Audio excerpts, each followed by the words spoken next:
I turned 82 last Tuesday. It was a quiet day. I made a pot of tea, the same brand I've been drinking for 30 years, and I sat by the window watching the rain come down on the street. I didn't have a party. Most of the people I would have invited are gone now. That's just the math of being this age. You become the last one at the table, but the silence gives you a lot of time to think.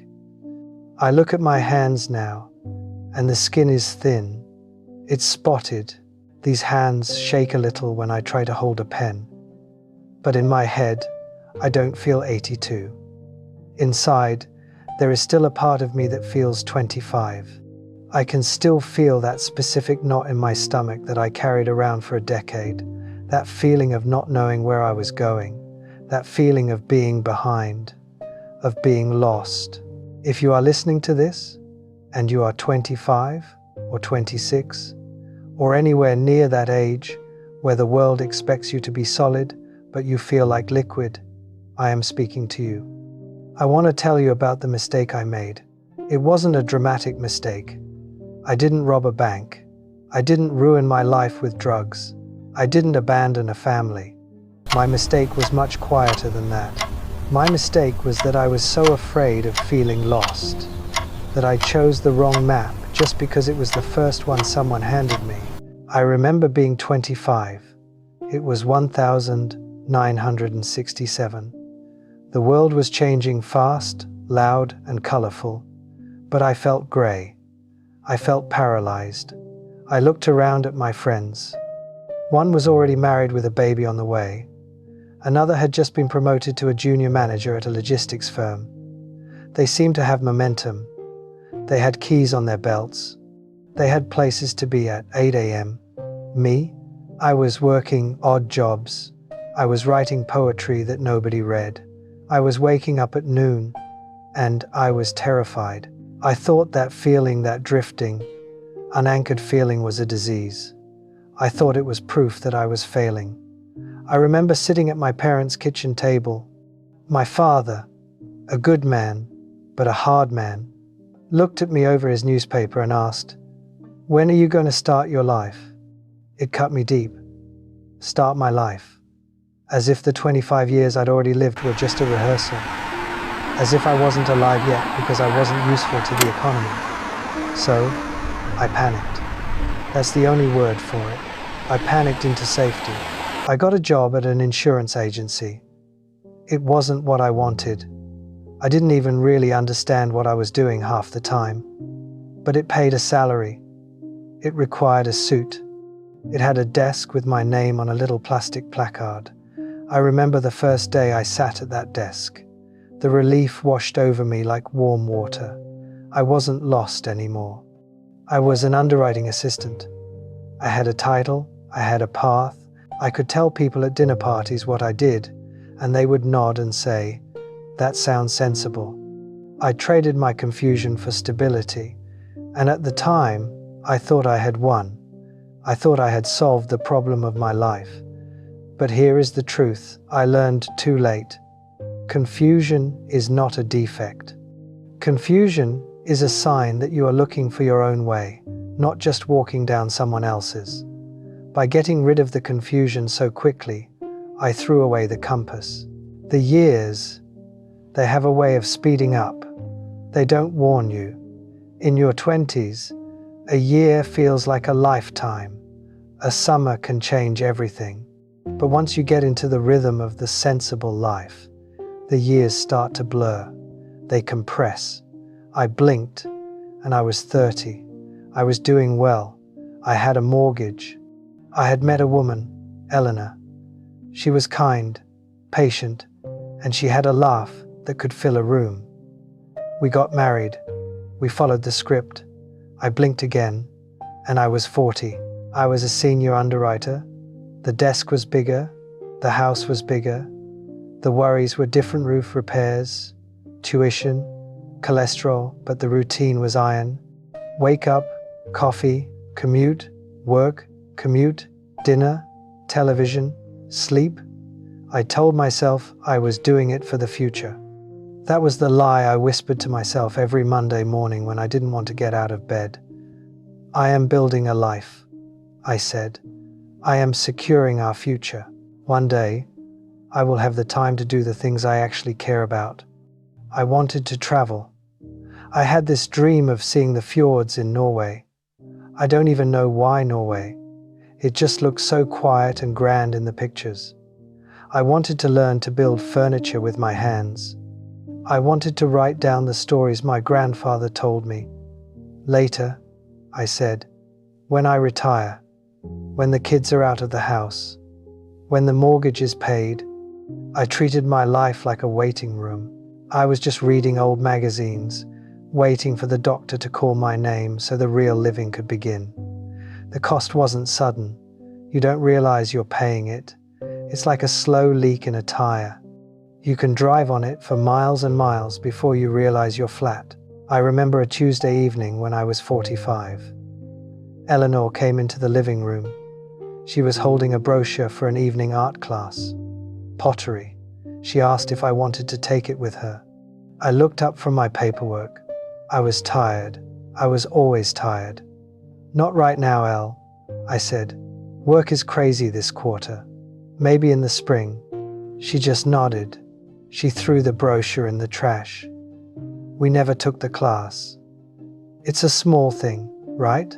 A pottery class. It doesn't seem like a tragedy, but life is made of those small things. And when you say no to enough of them, you aren't just saying no to an activity. You are saying no to connection. You are saying no to joy. I became a ghost in my own house. I was there, physically. I paid the bills. I mowed the lawn. But my mind was always on the next obligation, the next hurdle, the next level of security.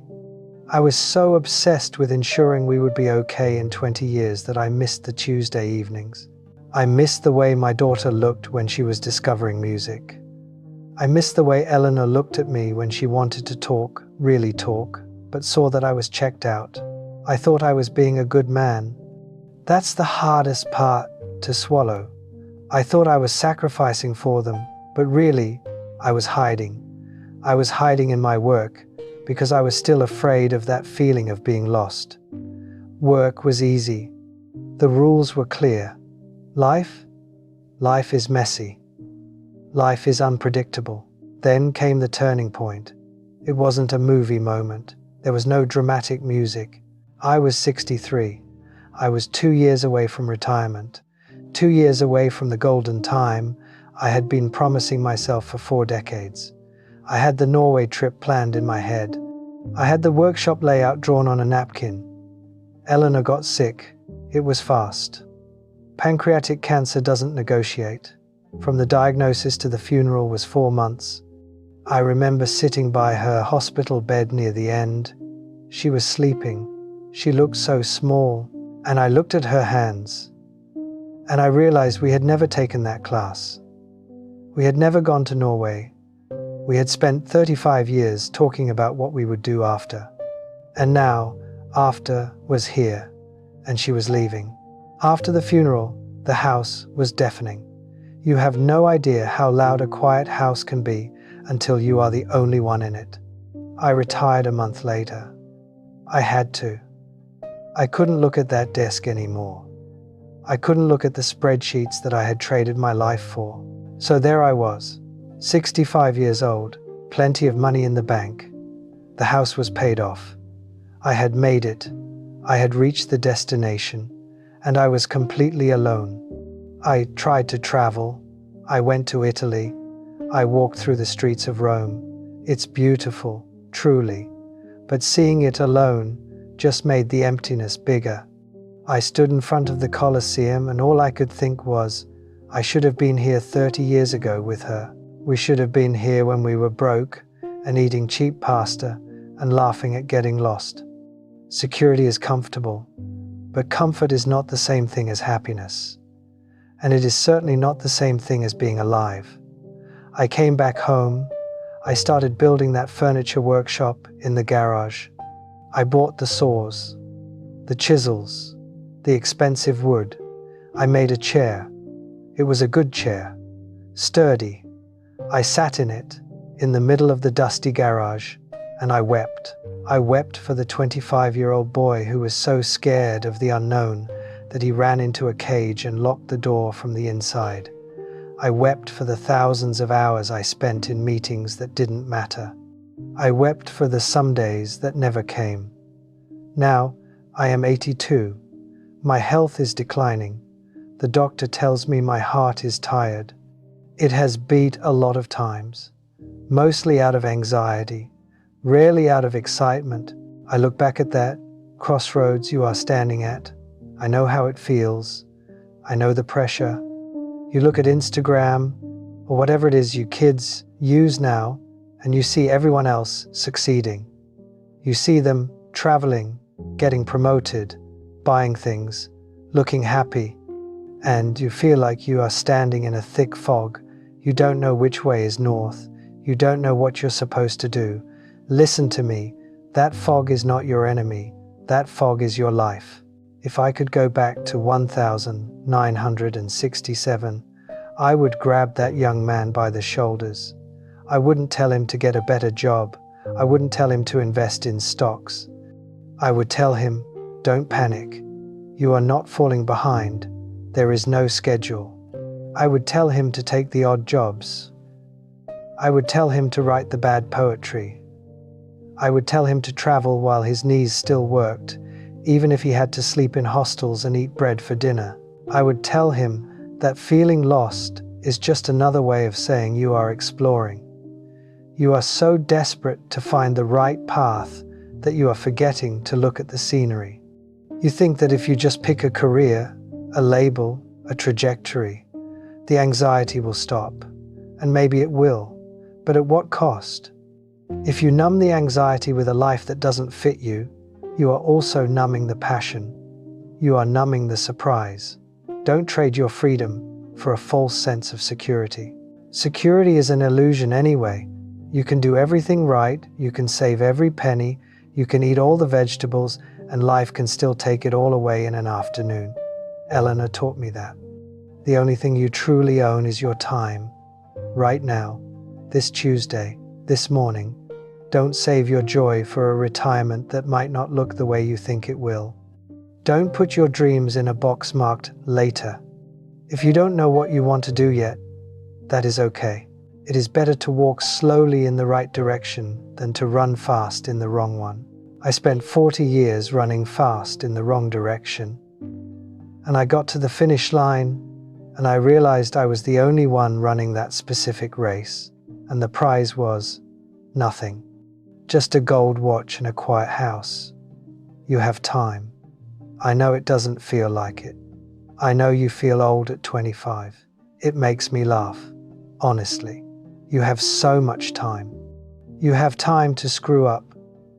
You have time to start over.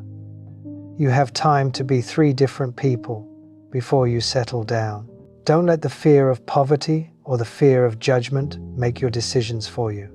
I look at my neighbors sometimes, young couples. I see them rushing. I see the stress in their shoulders. I see them checking their watches. I want to yell at them, stop, just stop for a minute. Look at the sky. Look at each other. But I don't. I just drink my tea. Old men are invisible, mostly.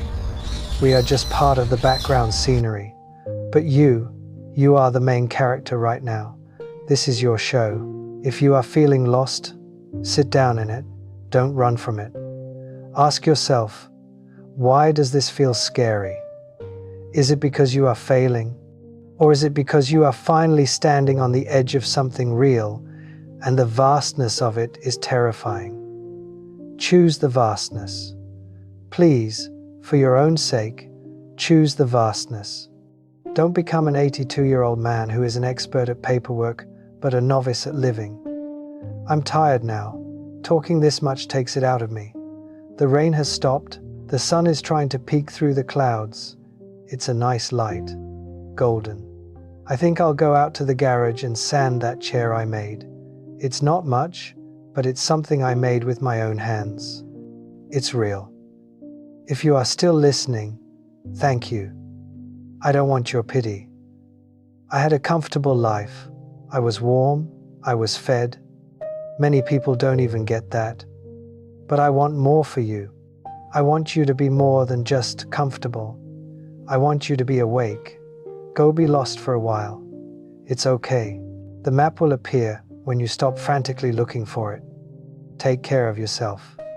And call your mother if she's still around. Don't say you'll do it tomorrow. Do it today. Goodbye.